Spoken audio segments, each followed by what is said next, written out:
Let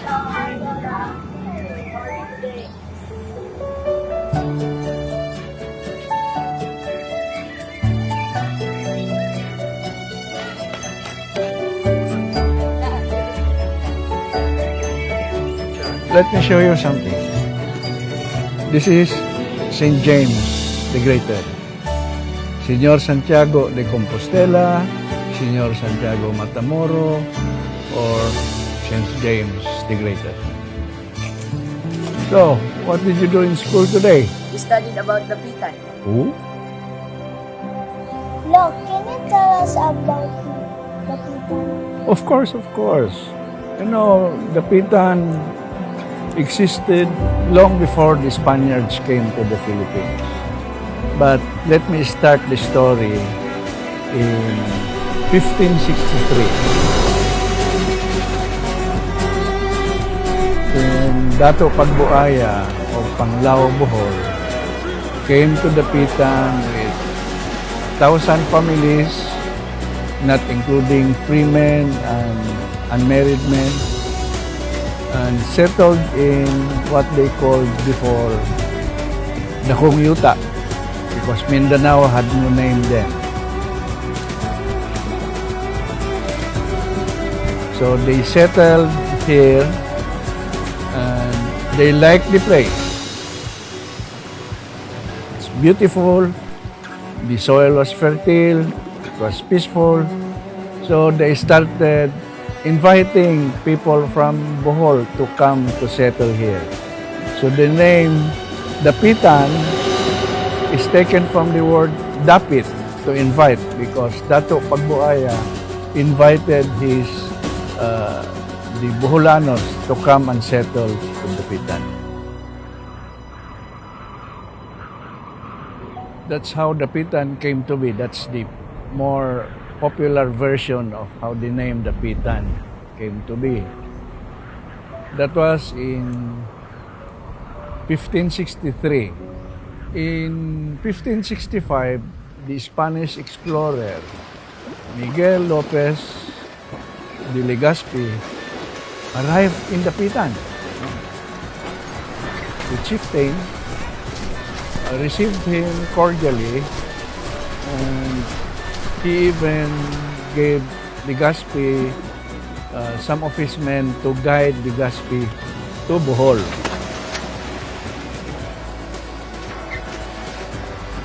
The Spaniards have already established their colony in the Philippines. Dato Pagbuaya, who saw how big their ships were and how loud their cannons were, he became awed, and he thought that it would be to their advantage if he made friends with the Spaniards. They were always attacked by Moro pirates who took slaves from the settlements. With the naval patrols, there were chaplains. These were Agustinians who started to evangelize, because the policy of Spain then was the sword follows the cross. It always came together. While they conquered, they also evangelized to Christianity. So that started the Christianization of Mindanao. And Dapitan really played an important part in that Christianization.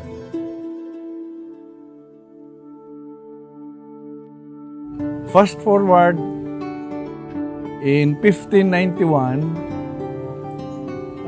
the Jesuits came to the Philippines, and they established a mission in Dapitan in the year 1631. That's how old the parish is. And because the Jesuits were Spaniards, and they learned that Dapitan was always raided by Moro pirates, they thought that it would be fitting that the patron saint of Dapitan would be somebody who would protect Dapitan from the Moros. And in the history of Spain, that was Señor Santiago de Compostela or Saint James the Greater.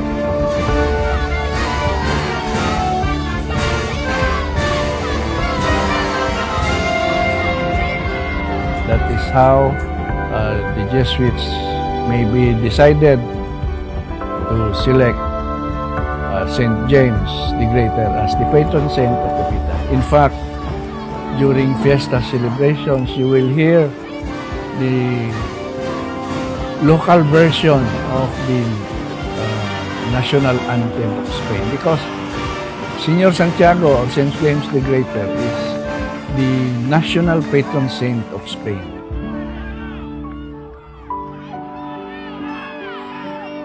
In 1607,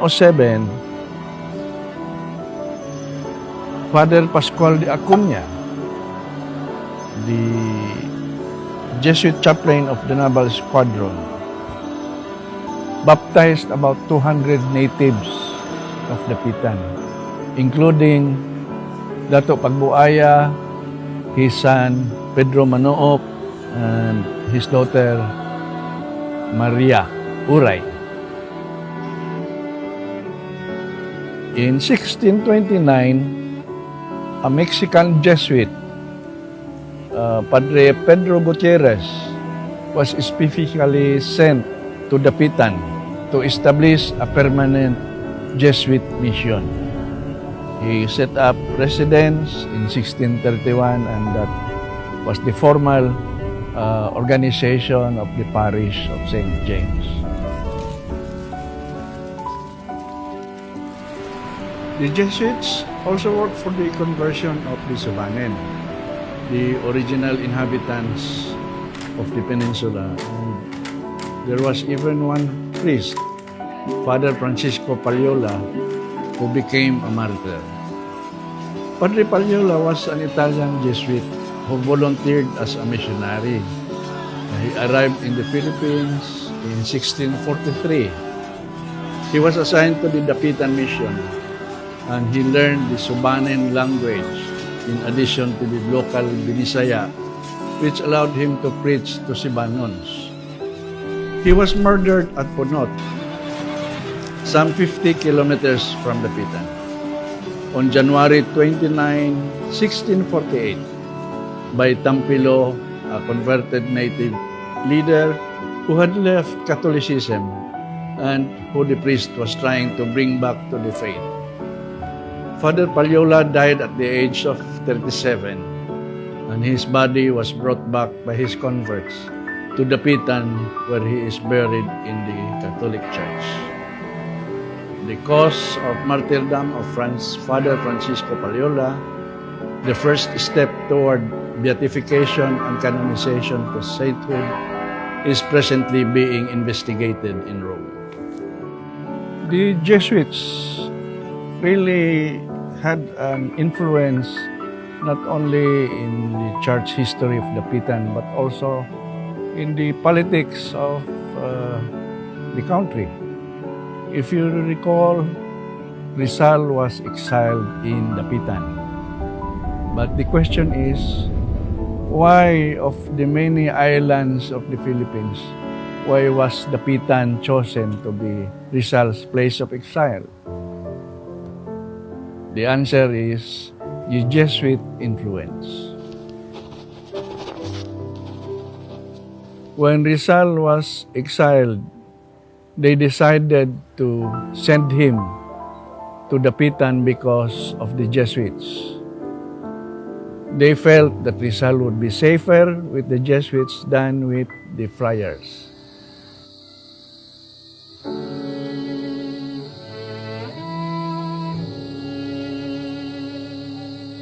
Eventually, Rizal left Dapitan July 30, 1896, after living 4 of the most productive years of his life.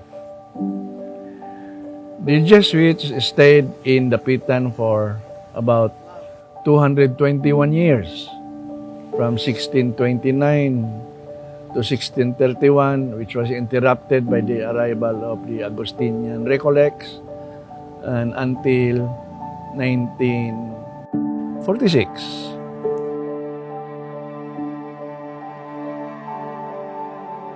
This story of Dapitan is a very important heritage that you children and all the children of Dapitan should learn and remember and be proud of our heritage, because the history of Dapitan is very important. It helped in the Christianization of Mindanao, and for that, from the name Dapitan, we invite friends and visitors to come and learn about Dapitan, its role in history, not only of the history of the city, but also the history of the church, the narrative of the Catholic Church in Dapitan.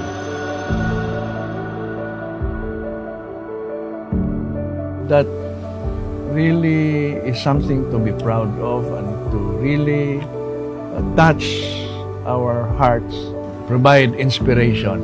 So it's now you young people to remember the story of Dapitan.